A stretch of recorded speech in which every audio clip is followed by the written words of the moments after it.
আমাৰ অঞ্চল সহায় লৈ গ'লে মানুহৰ বহুত বিপদ হয়। আমাৰ এডভোকেটে আমাৰ আদৰণি পৰ্বটো চলাই প্ৰাক্তন গাঁও পঞ্চায়ত উচ্চ তালিকা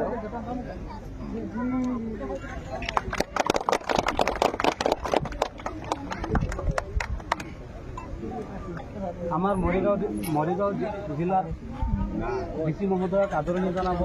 আমাৰ এই বৰ্ষাবাৰী জিপিৰ প্ৰাক্তন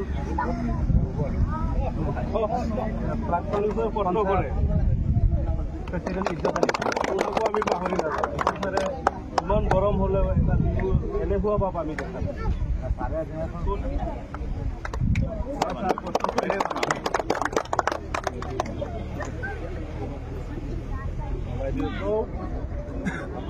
শুনিছেনে? চব মহন্তে কৈছোঁ মই। হয় হয় হয় শুনিছে। এই ইয়াত আছোঁ মই মৰিগাঁও গাৰ্জেন মিনিষ্টাৰ, গম পাইছে নাই? পানীৰ কাষত বেগ আৰু দিবলৈ কৈছোঁ, দিব। আৰু ইঞ্জিনিয়াৰ চিপিনিয়াৰকো আহিবলৈ কৈছোঁ ইয়াত। আহি একদিন পূৰা চাই চিটি যে নেক্সট বাৰিষাৰ পিছৰ প্লেনটো কেনেকৈ হ'ব, এতিয়া আমি কেনেকৈ ৰাখিম যে মানে সিফালে গৈছে লাহে লাহে।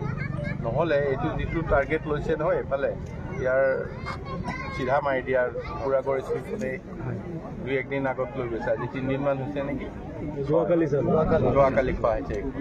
এইখিনি কথা ডিচিয়ে মোক বাৰে বাৰে কৈ আছে, ৱাটাৰ ৰিচোৰ্চ ইঞ্জিনিয়াৰে কৈছে। এই গোটেইখিনি কথা গম পাই পেলাই আহি পেলাই মানে অন্ততঃ এই সময়ত আগতে জাগা নাই, মানে কোনফালে যাব কোনফালে ভাঙিব, ইফালেও যাবলৈ জাগা নাই ইফালেও যাবলৈ জাগা নাই, এটা আছে।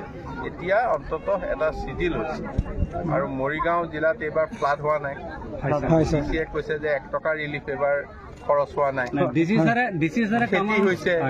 খেতি হৈছে। গতিকে ইয়াৰ দিনে দিনে লক্ষণ ভাললৈ আহি আছে। গতিকে ভালেই হ'ব। আমি সেইটোৱে আশা কৰিছোঁ। ইয়াত যাতে বাকী কামখিনিৰ কাৰণে ময়ো ইয়াত দায়িত্বপ্ৰাপ্ত হিচাপে জিলাৰ ময়ো চেষ্টা কৰিম। মন্ত্ৰীটো আছেই পীযুষ হাজৰিকা ডাঙৰীয়া। গতিকে আৰু এতিয়া বৰ্তমান গোজাগাইটি পথাৰত এগৰাকী ৰূপ লৈছে। ছাৰ কি ক'ব? আজি জিলা উপায়ুক্তে বাৰম্বাৰ আহি পেলাই চাই আছে, ব্যৱস্থা লৈ আছে। আৰু আজি যেতিয়া আপুনি আহিছে স্বচ্ছক কৰি প্ৰতিক্ৰিয়া কৰিছে, কি ক'ব ছাৰ সংবাদ মাধ্যমৰ লগত? মৰিগাঁও জিলাৰ এই বান পৰিস্থিতি আগতে আমি দেখি আছিলোঁ যদিও যোৱা 7টা বছৰত মই প্ৰত্যক্ষভাৱে জড়িত হ'বলৈও পাইছোঁ আৰু স্বচক্ষে ইয়াৰ গোটেই কথাখিনি দেখিছোঁ।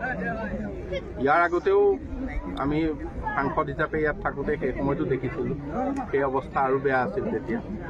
এতিয়া ইয়াত যিমানখিনি চৰকাৰৰ পৰিকল্পনা মতে কাম কৰা হৈছিল তাৰ পৰা মৰিগাঁৱৰ ৰাইজে যথেষ্টখিনি সাহস পাইছে আৰু সকাহ পাইছে। আৰু ৰাইজক মই ধন্যবাদ দিব লাগিব। যোৱা 5টা বছৰ মই যেতিয়া ইয়াৰ দায়িত্বত আছিলোঁ মন্ত্ৰী হিচাপে, ৱাটাৰ ৰিচোৰ্চ বা এই সময়ছোৱাতো জড়িত হৈ আছোঁ।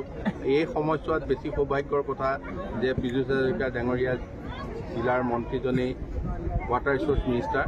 ৰাইজৰ বহুত সহযোগ পোৱা গৈছে। ৰাইজে নিজৰ পতা মাটি এৰি দিছে ইয়াত। ৰাইজে নিজে ইয়াত কাম কৰি মানে কাম উঠাই দিছে। আমি এটা মাথাউৰি যোৱাবাৰ মে' মাহত আৰম্ভ কৰিছোঁ। ইয়াৰ আগৰবাৰ মে' মাহত জানো কাম মে' মাহৰ ভিতৰত কাম আৰম্ভ কৰোঁতে মানুহে কৈছিল যে এওঁলোকে টকাটো পানীত পেলাবলৈ গৈছে নেকি। 1 মাহৰ ভিতৰত সেইবাৰ মানে মাথাউৰি হৈছে আৰু মাথাউৰি হৈ পেলাই মানুহ সেইবাৰ বাচিছে আৰু সেইবাৰো ফ্লাড হোৱা নাছিল। এতিয়া কথা হ'ল কি, ৰাইজক মই বহুত ধন্যবাদ জনাইছোঁ। ইয়াত আজি 7 বছৰ আগত যিটো ব্ৰহ্মপুত্ৰক লৈ ৰাজনীতি আছিল সেই ৰাজনীতিটো এতিয়া ইয়াত নাই। চৰকাৰৰ যিটো সক্ৰিয়তা সহযোগিতা সেইকাৰণে নাই। আমাৰ মুখ্যমন্ত্ৰী ডক্টৰ হিমন্ত বিশ্ব শৰ্মা ডাঙৰীয়াই যথেষ্ট তৎপৰতা লৈছে এই ক্ষেত্ৰবিলাকত।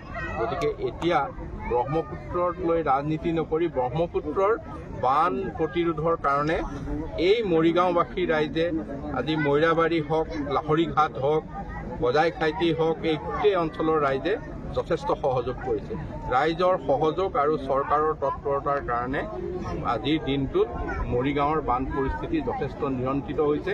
আমি আশা কৰিছোঁ আৰু 1-2 বছৰ, কাৰণ আমি ADBৰ এটা ঋণ লোৱা হৈছে ইতিমধ্যে তাৰ এষ্টিমেট বনোৱা হৈছে বহু টকাৰ কম পইচাৰ নহয় 400 কোটিৰো অধিক টকাৰ গতিকে এই গোটেইখিনি কাম আমি ভাবিছোঁ প্ৰায় 2 বছৰৰ ভিতৰত এনেকুৱা কামখিনি সম্পূৰ্ণ হ'ব আৰু সম্পূৰ্ণ হ'লে আপোনালোকে দেখিব যে মৰিগাঁৱে আৰু এই বানপানীক লৈ বা গৰাখহনীয়াক লৈ ভাবিব লগা নহ'ব ধন্যবাদ